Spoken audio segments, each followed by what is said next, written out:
Hujan di balkon apartemen. Hujan deras mengguyur kota malam itu. Suaranya mengetuk-ngetuk kaca jendela apartemen, berpadu dengan kilatan lampu jalanan yang basah terkena air. Dari lantai 19, pemandangan kota terlihat seperti lukisan buram, indah tapi samar, jauh tapi terasa dekat. Budi berdiri di balkon, bersandar pada pagar besi yang dingin. Di tangannya ada segelas kopi yang sudah lama kehilangan panasnya. Dia hanya memegangnya, seolah itu satu-satunya hal yang bisa menemaninya.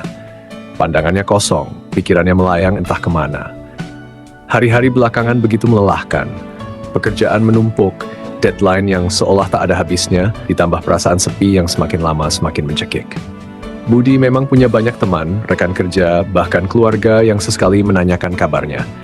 Namun ada ruang kosong di hatinya yang tidak bisa diisi siapapun, kecuali satu orang. Pintu geser balkon terbuka perlahan. Dari dalam apartemen terdengar suara langkah ringan. Nadia, tetangganya sekaligus sahabat lamanya, keluar sambil membawa selimut tipis di lengannya. Rambutnya yang hitam panjang sedikit berantakan karena angin, namun justru membuatnya terlihat lebih natural. Kalau hujan begini, kopi dingin gak banyak membantu, katanya dengan nada lembut sebelum menyampirkan selimut itu di bahu Budi. Budi menoleh, terkejut sekaligus hangat. Senyum Nadia, meski sederhana, selalu punya cara menenangkan pikirannya. Ia ingin berkata banyak hal, tapi lidahnya keluh.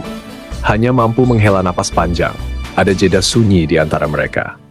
Hanya suara hujan yang menjadi musik latar. Nadia ikut bersandar di pagar balkon, berdiri di samping Budi. Dari samping, wajahnya diterangi cahaya lampu kota membuat matanya berkilau. "Kenapa bengong?" tanya Nadia sambil melirik sekilas. Budi menggeleng. "Nggak tahu, rasanya kosong aja. Kayak semua hal yang kulakukan gak ada artinya." Nadia menunduk sebentar, lalu mengangguk pelan. "Aku ngerti. Kadang aku juga ngerasain hal yang sama." Budi menoleh terkejut. "Kamu?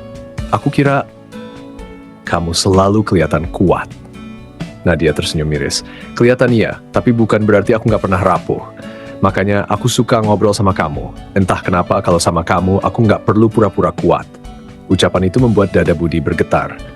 Ada sesuatu yang selama ini ia tahan, sesuatu yang berusaha ia kubur dalam-dalam.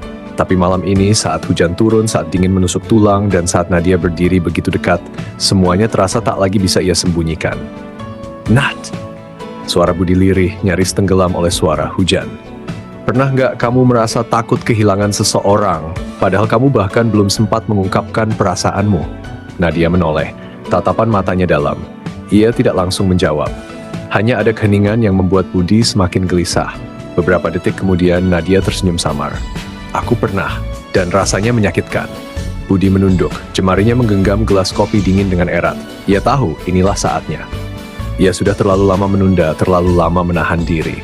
"Aku takut kehilangan kamu, Nat. Padahal aku bahkan belum pernah benar-benar jujur sama kamu." Nadia terdiam.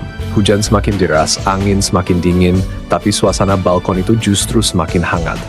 Ia melangkah sedikit lebih dekat, lalu meletakkan tangannya di atas tangan Budi yang gemetar. "Kamu gak perlu takut, Bud," katanya pelan. "Karena aku juga sudah lama menunggu kamu jujur." Budi menatap Nadia, matanya tak percaya. Ada harapan, ada kelegaan, ada juga kebahagiaan yang sulit digambarkan dengan kata-kata. Perlahan, ia meletakkan gelas kopinya di pagar, lalu menggenggam tangan Nadia lebih erat. Mereka tidak saling berpelukan, tidak saling mencium. Namun, genggaman itu terasa lebih dalam daripada apapun. Ada janji yang tak terucap. Ada perasaan yang akhirnya keluar setelah sekian lama terpendam. Malam terus berlanjut, hujan turun tanpa henti, seakan menjadi saksi diam dari pengakuan dua hati yang akhirnya berani jujur. Jadi, Nadia membuka suara lagi, sedikit canggung namun tetap tersenyum. "Apa yang akan kita lakukan setelah ini?" Budi tertawa kecil meski matanya masih basah. "Aku nggak tahu, tapi untuk pertama kalinya dalam waktu lama, aku merasa punya alasan buat nggak nyerah." Nadia menatapnya lama, lalu mengangguk. "Kalau begitu, kita hadapi sama-sama. Apapun itu." Dan malam itu, di balkon apartemen yang dingin, mereka menemukan sesuatu yang hangat. Lebih hangat daripada selimut, lebih hangat daripada kopi, lebih hangat daripada kata-kata. Mereka menemukan satu sama lain.